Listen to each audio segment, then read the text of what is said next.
press the bell icon on the YouTube app and never miss another update.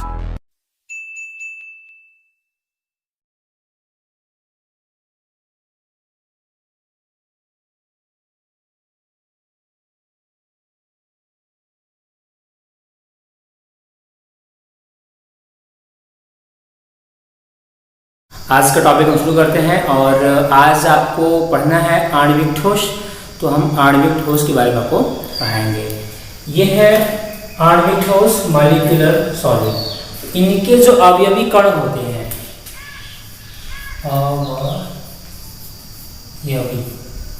इनके जो अवयवी कण होते हैं वो क्या होंगे?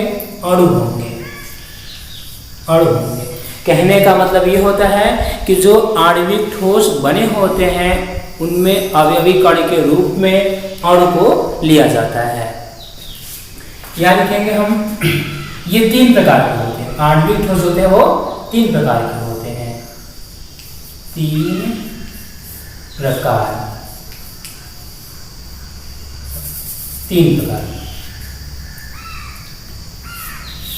लिखेंगे हम। पहला क्या है? अध्रुवीय। क्या है?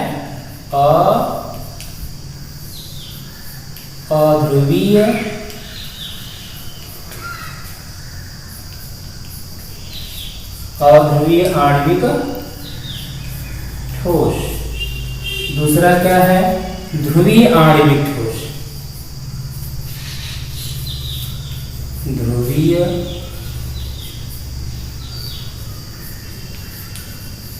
आणविक ठोस। और तीसरा है आपका हाइड्रोजन बंधित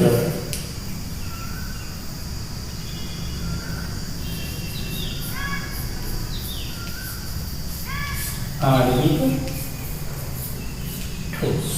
तो ये तीन प्रकार के आणविक ठोस होते हैं। तो उसमें आपका है पहला अध्रुवीय आणविक ठोस है, दूसरा है आपका ध्रुवीय, तीसरा है हाइड्रोजन बंधित। ये हो जाएगा हाइड्रोजन बंधित। तो आणविक ठोस जो होते हैं उनके अवयवी कण अणु होते हैं और ये तीन प्रकार के होते हैं। अध्रुवीय आणविक ठोस, ध्रुवीय आणविक ठोस और हाइड्रोजन बंधित आणविक ठोस। आप इन्हें नोट कर लीजिए, फिर आगे आपको ये क्रम में आपको पढ़ाया जाएगा। ध्रुवीय, अध्रुवीय, ध्रुवीय और हाइड्रोजन बंधित। जो पहला नंबर है वह है अध्रुवीय। अध्रुवीय आणविक ठोस, नॉन मॉलिक्यूलर सॉलिड। तो इनके अवयवी कण क्या होंगे? अवयवी, इनके जो अवयवी कण हैं वो क्या होंगे? अध्रुवीय अणु होंगे। क्या होंगे? अध्रुवीय अणु होंगे या परमाणु होंगे। अध्रुवीय अणु। अध्रुवीय आणविक ठोस के जो अवयवी कण होंगे वो अध्रुवीय अणु होंगे या क्या होंगे? या परमाणु होंगे। या परमाणु होंगे। कहने का मतलब यह है कि जो अध्रुवीय आणविक ठोस बनते हैं उनके बनने में अध्रुवीय अणु होते हैं का प्रयोग होता है या परमाणु होता है। अभी होते कौन कौन से हैं? जैसे देख लीजिए एग्जाम्पल में H2 सॉलिड में, Cl2 भी, ये भी आपके अध्रुवीय ठोस है और ये भी आपके अध्रुवीय ठोस है। फिर यहाँ पे है I2 ले लेंगे सॉलिड में, CCl4 सॉलिड में रहेगा और आपका आर्गन Ar, ये भी आपका जो है क्या है? ये सब अध्रुवीय आणविक ठोस है। कैसे हैं? अध्रुवीय आणविक ठोस है। हम इनके बारे में देखेंगे। आइए दिखाते हैं आपको। ये है हाइड्रोजन और हाइड्रोजन, इनके बीच में सिंगल बॉन्ड बनता है इस तरीके से। फिर जब हम दूसरा लेंगे H और H, फिर यहाँ पे जो बंध बनेगा ये देखिए इस तरीके से। फिर और भी आएंगे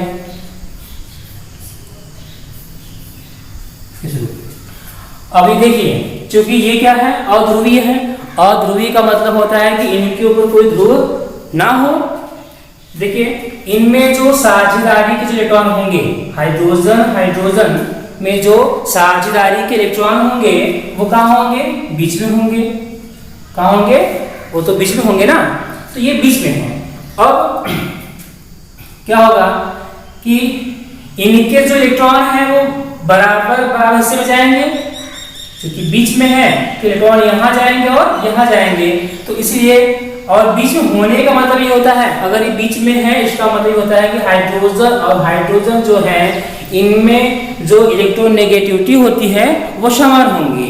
इन दोनों की जो विद्युत ऋणात्मकता होगी वह समान होगी, इसलिए कहा है ये, इसलिए जो आपका ये इलेक्ट्रॉन है वो इसमें आपके बीच में है। तो इस बॉन्ड जो यहाँ पे बंध बना हुआ है, इस बॉन्ड को हम क्या कहेंगे, अध्रुवीय सहसंयोजक बल। क्या होगा, अध्रुवीय सहसंयोजक बंध हो जाएगा ये। और उसके बाद ये जो बंध बन रहा है ना, ये और यहाँ देख रहे हैं, इसे हम क्या कहेंगे, ये जो बंध है इसका ये हो जाएगा वांडर वाल बल या परिक्षेपण बल। इसे हम क्या कहेंगे, ये आपका है वांडर वाल बल। इसे हम और भी नाम से जानते हैं, जैसे इसे हम कहेंगे लंदन बल। लंदन बल से हम कह सकते हैं, परिक्षेपण बल भी, परिक्षेपण बल, या इसे हम प्रकीर्णन बल भी कह सकते हैं।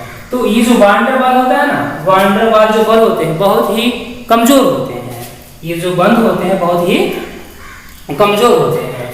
तो कहने का मतलब ये है कि ये हाइड्रोजन के अणु हैं, ये हाइड्रोजन के अणु हैं और ये हाइड्रोजन के अणु हैं। तो हाइड्रोजन के अणुओं को आपस में बांधे रखने के लिए या उनमें जो आकर्षण बल होता है वो होता है वांडर वाल बल होता है, या लंदन बल कहेंगे, या उसे हम परिक्षेपण बल कहेंगे। ये तो हो गया आपका हाइड्रोजन का। दूसरा हम देखते हैं, ये है आर्गन, Ar।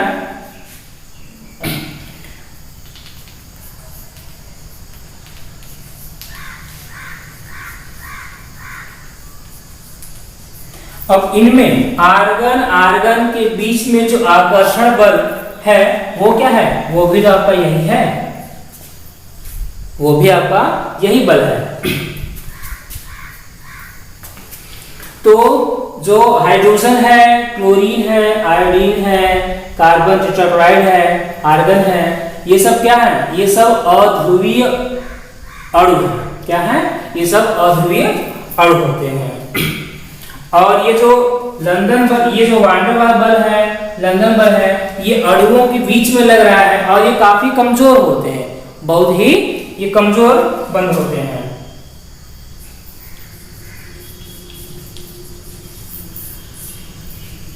कमजोर बाण होते हैं। अच्छा, एक बात और देखिए, इनके जो गलनांक होंगे, इनके जो गलनांक होंगे, गलनांक क्या होंगे, बहुत ही कम होंगे। इनके जो गलनांक होंगे वो बहुत ही कम होंगे।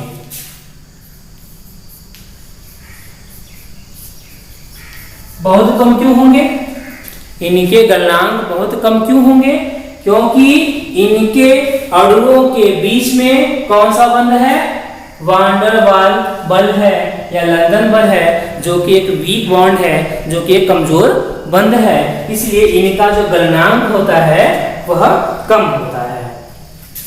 एक बात और देखेंगे, मुक्त इलेक्ट्रॉन क्या है, मुक्त इलेक्ट्रॉन, या तो हम यहां पे कहेंगे मुक्त आयन, मुक्त इलेक्ट्रॉन या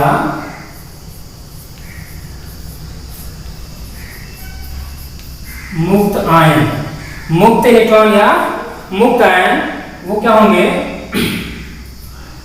अनुपस्थित होंगे,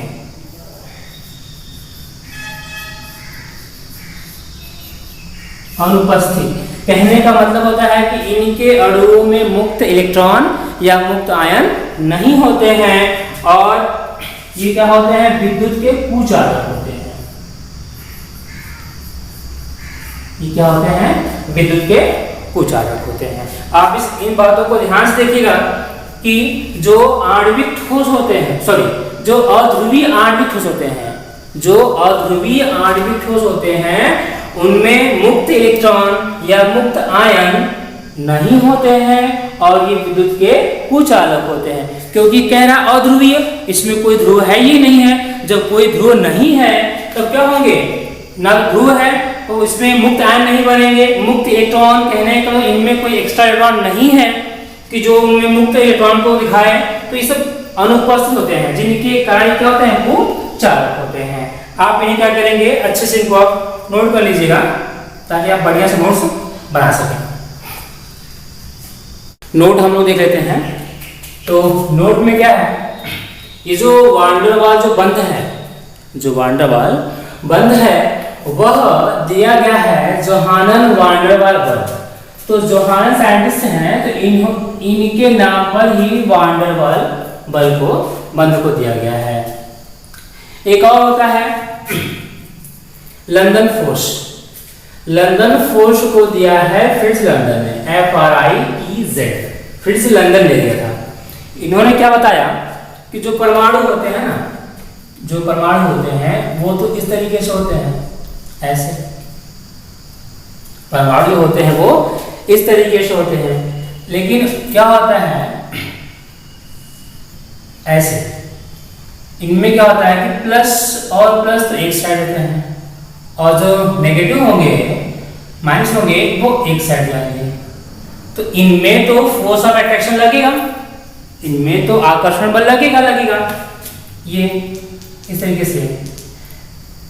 लेकिन क्या होता है, कुछ स्थिति में जो एटम होते हैं उनमें क्या होंगे, यहाँ पे आपका हो जाएगा पॉजिटिव नेगेटिव, पॉजिटिव और नेगेटिव। तो इनमें भी क्या होंगे, फोर्स ऑफ अट्रैक्शन लगेंगे, इनमें भी और आकर्षण बल लगेगा। लेकिन ये होता कब है, ये लगभग 1 सेकेंड में 100 बार ऐसा होता है। लगभग 1 सेकेंड में ऐसी जो स्थिति बनती है वो लगभग एक सेकेंड में 100 बार ऐसी स्थितियां बनती हैं, जिनके कारण में अट्रैक्शन जो आकर्षण बल है वो कार्य करता है। और नॉर्मल स्थिति में हम तो एटम ऐसा बनाते हैं, लेकिन ये जो होती है स्थिति, ये जो स्थिति बनती है वह लगभग 1 सेकेंड में 100 बार ऐसी स्थितियां बनती रहती है। अच्छा, एक बार हम देखेंगे एक बात, ये है लंदन फोर्स। लंदन फोर्स जो होता है वो अनुक्रमानुपात होता है 1/r, जो त्रिज्या होती है। r क्या है, वो त्रिज्या है, किसकी है, ये दो परमाणुओं के बीच में इनकी जो दूरी होती है वो क्या होती है, इसको हम r से दर्शाते हैं। क्या है, r से हम दर्शाते हैं। और ये जो बंध है वो क्या है, लंदन फोर्स है। तो जो लंदन फोर्स होता है वो अनुक्रमानुपाती होता है 1/r/6 के होते हैं। तो कहने का मतलब ये होता है, अगर इनका मान अगर ये बढ़ेंगे तो फोर्स ऑफ अट्रैक्शन कम हो जाएंगे। अगर ये दूरी बढ़ेगी, जो r त्रिज्या है, अगर ये बढ़ेगी तो इनके बीच में जो फोर्स ऑफ अट्रैक्शन लग रहा है, जो लंदन बल लग रहा है, वह कम हो जाएगा। कितना कम होगा वो देखते हैं। देखिए, ये है LF लंदन फोर्स, केवल तब कार्य करेगा कब, जब r का जो मान होगा वह छोटा होगा या बराबर होगा किसके, 500 pm, 500 पिकोमीटर से r का मान छोटा होगा या बराबर होगा, तब उस समय लंदन बल कार्य करता है। एक बात और कर लेंगे हम लोग, जो लंदन फोर्स है, जो लंदन बल है, वह समानुपाती है परमाणु के आकार, परमाणुओं के आकार के समानुपाती होता है। कहने का मतलब, अगर परमाणु का आकार जितना अधिक होगा, परमाणु का आकार जितना बड़ा होगा, लंदन फोर्स उतना ही कार्य करेगा। एक बात और, जो गलनांक है इनका, गलनांक प्रोपोर्शनल होता है LF लंदन फोर्स के। जो इनका गलनांक होगा वह लंदन फोर्स के समानुपाती होगा। जितना ज्यादा लंदन फोर्स लगेगा, कहने का मतलब कि जितना ज़्यादा जो है लंदन फोर्स लगेगा उसका गलनांक उतना ही बढ़ सकता है। ठीक है, तो जितना ज़्यादा एफ बढ़ेगा लगेगा उतना इसका गलनांक जो है वह बढ़ सकता है। तो आप ये है नोट करेंगे।